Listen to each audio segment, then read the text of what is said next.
अस्सलाम वालेकुम व्यूअर्स, सलाम न्यूज़ से गॾु आहियां जो मेज़बान इमरान सरकी। जेको मुंहिंजो टॉपिक आहे उहो कामरेड मोहम्मद अमीन खुसो मथां आहे।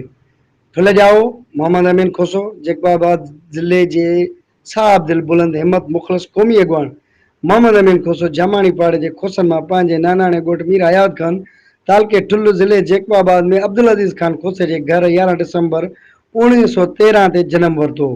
हिन जो परॾाॾो मियां वली मोहम्मद उर्फ़ वलियो ख़ान खोसो पंहिंजे तरह जो सखी मर्द थी गुज़रियो आहे।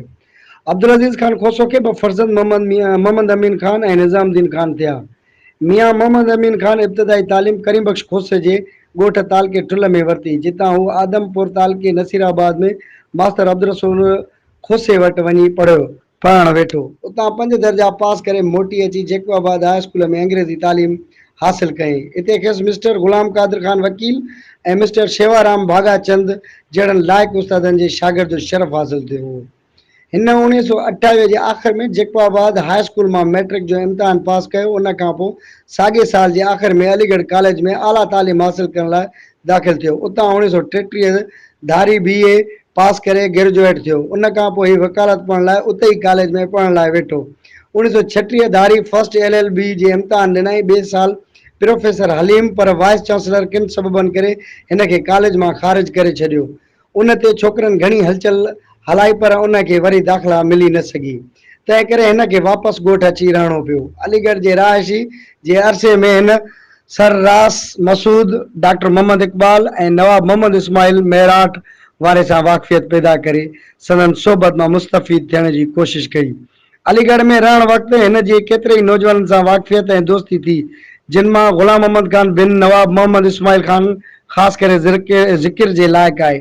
1935 जे सिदारनि जे एकड़ पास थियण ऐं सिंध जो जुदा थियण बाद 1937 जी असम्बली चूंडुनि में जैकबाबाद ज़िले मां सरदार जाफ़र ख़ान बुलेदी, सरदार सुराब ख़ान सरकी, मीर ज़ैनुद्दीन ख़ान सुंदराणी मेंबर चूंडिजी आया हुआ। साल जी आख़िर में ज़ैनुद्दीन ख़ान वफ़ात करे वियो। इन जे ख़ाली थियल जाइ लाइ 2 उम्मीदवार बीठा, हिकु सरदार शेर मोहम्मद ख़ान बिजराणी ऐं ॿियो मियां मोहम्मद अमीन खोसो।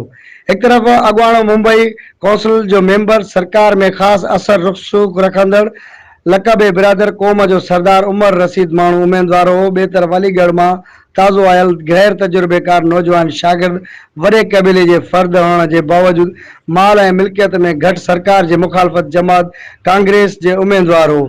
सो बि अहिड़े ज़िले मां जिते फ्रंटियर एकड़ जे मौजूदगी करे अलमदार स्याह ऐं सफ़ेद जा मालिक हुआ। मुल्की ऐं क़ौमी बेदारी जो नालो ई कोन हो। पर ताज़ो अहिड़े ई पुठिते पियल लाड़काने ज़िले में जेको ज़मींदारनि वटि माण्हुनि जी जागीर रहंदो आया, हिन शेख अब्दुल मजीद सिंधी ज़िले जो पहिरें नंबर ख़ानदान ज़मींदार ऐं सिंध जे गवर्नर जो सलाहकार सर शाहनवाज़ भुट्टे खे इलेक्शन में शिकस्त ॾिनी हुई। इहे ॿई आज़माइशूं हुयूं। इन इलेक्शन में डॉक्टर चौथाराम गादवाणी ऐं पीर अली मोहम्मद राशिदी केतिरे ई क़ौम परस्त मौलविन मियां मोहम्मद अमीन ख़ान जी मदद कई। वालिद बुज़ुर्ग ऐं पीर साहब भरचूंडी जूं दुआऊं शामिल हाल हुयसि। हिन मार्च 1938 ते चूंडुनि में कामयाबी हासिल कई। उहा कामयाबी सिंध अंदरि क़ौमी ख़िदमतुनि जमात एवज़ जे ॿिए कामयाबी हुई। हिन 29 मार्च ते असम्बली में हलफ़ खयों। शहीद अल्लाह बख्श जी वज़ारत जो दौर शुरू थियो, जंहिंखे इत्तेहाद पार्टी कांग्रेस ऐं हिंदू इंडिपेंडेंट पार्टियुनि वजूद में आंदो हो। GM सैयद सां गॾु मोहम्मद अमीन खोसो जी हिमायत हासिल हुई। अल्लाह बख्श वज़ारत इब्तिदा में चङा क़दम कया। लोकल बॉडीज़ मान जो असूल ख़त्म कयो, कामोरे तबिके जे रोब खे घटायो, पर मुख़्तलिफ़ मुफ़ाद परस्त तबक़नि जे मुफ़ाद ॾाढो अचण सबबु अल्लाह बख्श मुल्क ऐं माण्हुनि जे भले जे लाइ कम करण में मुकमल तरह कामयाब न थियो।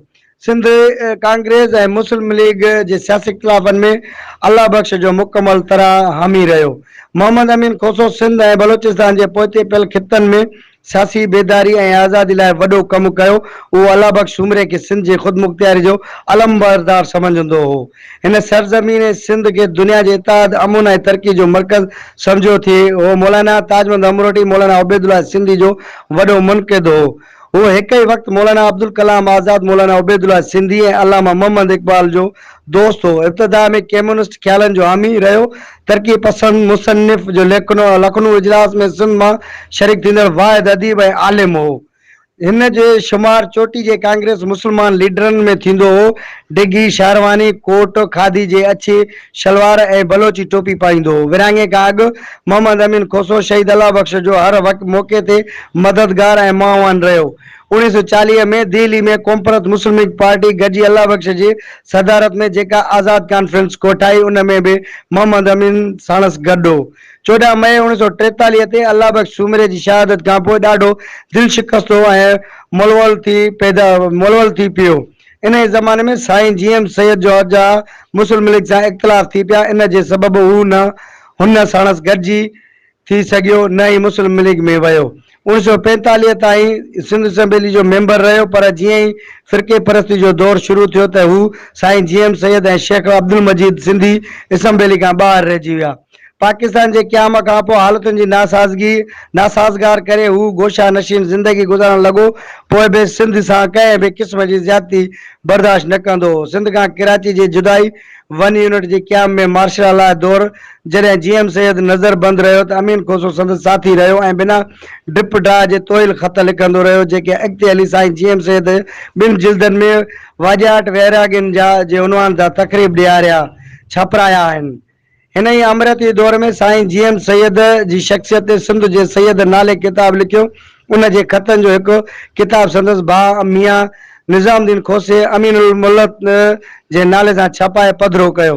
मतलब त मोहम्मद अमीन खोसो मुख़लिस बेलोस ऐं वतन दोस्त शख्स हो जंहिंजी ज़िंदगी ऐं कारनामा तारीख़ जो हिस्सो बणिजी चुका आहिनि। हिन अज़ीम इंसान 1973 में वफ़ात कई ऐं पंहिंजे अबाणे ॻोठ जंहिंखे पंहिंजे वालिद जे नाले अज़ीज़ाबाद जो नालो ॾिनो हो मिटी हेठां दफ़न कयो आहे।